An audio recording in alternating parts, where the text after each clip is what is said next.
To learn about the off-grid lifestyle and to be inspired to live your dreams, click subscribe so you don't miss anything. Hit the bell notification.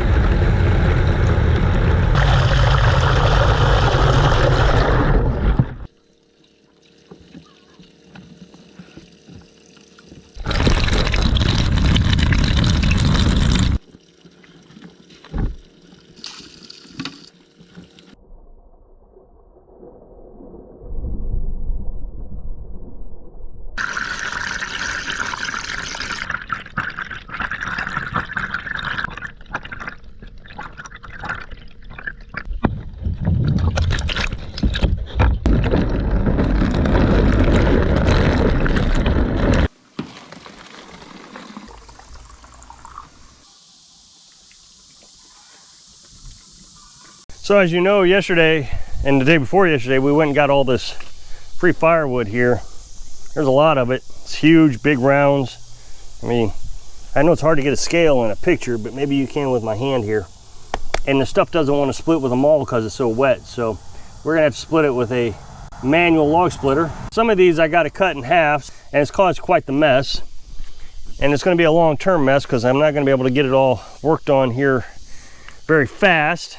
I got some that I can stack up. I got some of these little branches here. I was gonna do it this morning, but man, it was so hot. I thought I'd do a little water video to kind of cool everybody off, including myself. I typically don't play around like that with the water, but man, I was so hot, I just decided to go ahead and splash my head a little bit. But this stuff's pretty wet. So this pile here, I just started this year. So this pile is all pretty wet. Now here's the problem, is wood dries at different rates. So like walnut and sycamore will dry anywhere from 6 months to a year. But oak and hickory will take a year to 2 years. So getting different mixes of wood is complicated. And I've not really tried to sort it out. I guess I should have, but I don't have the room or the patience or whatever. So like the sycamore here, it's already dry. So I'm gonna wanna use this first, even though that pile over there has been sitting there for almost a year. Well, a year right this month actually. So that is oak. So I'll use that when it gets really cold. But in October, when it's just kind of a little cool outside, I'll use this because it's not got as many BTUs as oak. The problem is I want to get this stacked. But I don't want to put this on top of the sycamore. So I'm going to have to knock sycamore down, mix it in here with the other oak. It's just trying to keep it organized, and when you get it from different sources, it's pretty complicated, but that's okay. It's free. I mean, look, you can't beat free. A little extra work, who cares? But I gotta let it cool down a little bit. This week it's really hot. We're back up in the 90s, but next week it's gonna cool back down, so I'll be able to get back to work. I got quite a bit of this stuff here split. I got this from someplace else. That was a truckload, and I got about half of that split already. That's all this stuff right here. So today I thought I'd do a little this and that video. Thought I'd do a little water event. That was fun. Water, though, living off grid is pretty critical. I thought when we first started the lifestyle that if I couldn't find a place with a well, that I would do a stream. If I could find a stream, we almost bought a place with a stream, and it had a well.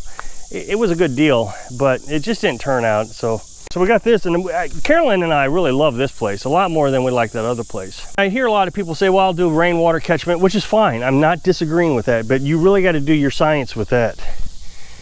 We live in a tiny house here. We don't have enough roof in comparison to the amount of rainfall we get each year. And you can go on Google and figure out how much roof you need and how many gallons of water you can get out of each inch of rain and square footage, and it's all there. You can also find out how much rain your area gets in a year. Now the thing is when we talk about rain, here the rain is primarily in the spring and fall. Summer hardly gets any rain. This year was kind of an exception, but usually it's very dry in the summer. So that means you got to have enough collection system that you can collect all your rain in the spring and fall and make it through winter and summer. The other thing is your usage is going to go up, I think, in my opinion, in the summertime. I take more showers, for instance. In the wintertime, I may take a shower every other day, but here in the summertime, I got to take a shower every day. It's Now, I know that there's some extremists out there. Oh no, you can use wet wipes. And I know there's thousands of reasons why some people are gonna make excuses that I'm doing it wrong. But I was a nomad. I know what it's like to live off 40 gallons every 2 weeks. And I'm just not gonna live that way. I wanna stay clean. Hygiene is very important to me. We're playing with chickens here all the time. Chickens have all kinds of nasty little bugs and viruses that they can pass on. Right now, I got a stain on my shirt from the chickens. So that means I need to get a shower, get the shirt washed. You do more laundry in the summertime. Things get dirtier because you're working harder and sweating more.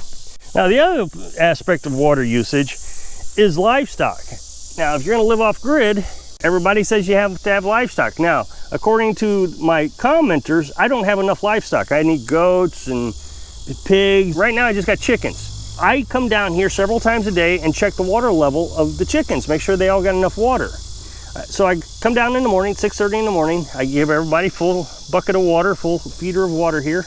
And then I come down about 11 o'clock in the morning and fill them up again. And then I was coming down about 4 o'clock, filling them up again. And then it's 7:30, I put them away, make sure they got water then too. Well, I come down yesterday at 4 o'clock and they were out of water. It got so hot that the littles here, not everybody, the meat birds were almost out of water, but the littles were completely out of water. I mean, their feeder was completely dry, not a drop. So I got to come down more frequently when it's getting this hot in the day, 93 degrees. My point to this is you got to have a reliable source of water. And I'm not sure rain catchment is all you need. I mean, you'd have to have a massive system, and I'm not disagreeing that that's a viable option. I would really study it to make sure how much water you need, how much water you can produce, how much water you can get, how much stored, all of it. If you go in it and just say, okay, well, I'm going to collect a barrel, I'm going to collect an IBC tank, and I'm going to raise chickens, and I'm going to take showers, and I'm going to do all this, I don't think it's enough. Now, we have a natural spring down the road a ways we could go to and get water also. But that's a lot of trips. Now, what you could do is get a trailer and an IBC tank, go down there and pump the water out of the natural spring into your IBC tank. That's quite feasible. As a matter of fact, you could actually filter it while you were doing it. I could literally use the system I have in my house. I got this little RV pump. I could pump the water from the spring into the IBC tank and put a filter in between it so it'd be filtered also. Wanted to mention a comment that I got. Somebody said, hey, I think I'm going to get approved for a loan and to get 20 acres. I'm going to live off grid, you know, the whole thing. And that's exciting. That really is exciting that you're going to get to live off grid. Hopefully you have a well, because if you don't have a well, that's going to be another $10,000. So of course, depending on how deep the well is and where you're at, it can be more expensive. I've heard people in California have to pay $25,000 and there's no guarantee that they're going to get water. One of the things is you got a loan. My videos are about freedom. I really try to inspire you to live your dream free of people telling you what to do. Would I like to have 20 acres? Absolutely. Could I afford 20 acres? Well, that's $40,000. That would take a good portion of my retirement money. And I want to be able to retire comfortably. I suspect that I'll be able to work my entire life as long as my brain doesn't give out. I've been pretty flexible my entire life being able to work online. I don't want to have to work so hard that that's all I do is work. So I try to have a retirement.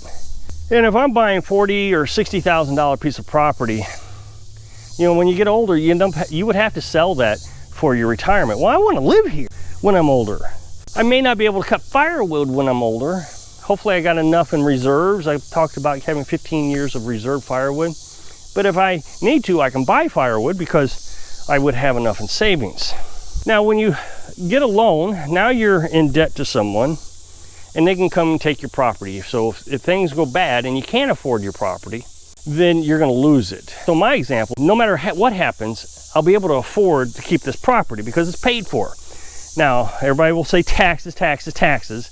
I understand taxes. Mine are $24 a year. I suspect they'll go up, but I can make enough money to pay for taxes on this place in this state. Now, I've heard of people say, you're gonna have to spend $2,000 or $3,000 in taxes. Well, yeah, the more property you have, the more tax money you got.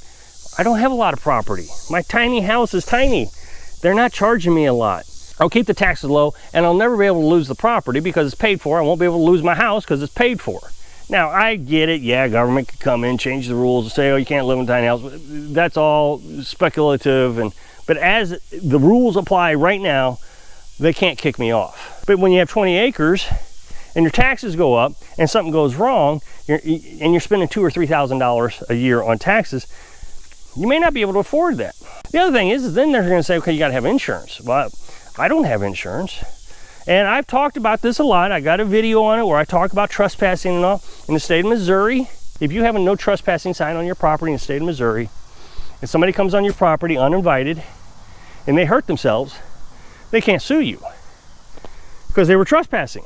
So I don't have to pay insurance. So I got property that's paid for, free and clear, a house that's free and clear. Now, so if I invite someone on my property, I have to trust that they're not going to sue me if they hurt themselves. So I'm really selective on that. So like UPS and FedEx, I run up to the street. I always know when they're coming, and I run up to the street and I grab my package. I don't let them come onto the property. Same thing usually applies if I see someone coming on, stopping in front of the house. I'll run up there, stay there, because they all seem to think they can walk right past the no trespassing sign. So my point to this is if you're saying I'm going to live off grid, I would always have that knot in my stomach that something's going to go wrong and I'm going to lose the one thing that has me absolutely free and secure, my property and my house. The electric, yeah, living off grid. Hey, I don't have to pay money to the utilities. Well, no, I don't have to pay money to the utilities, but I also don't have to pay money to the bank. So I hope I can inspire you to live in absolute freedom when you're living your dream. Thanks for watching.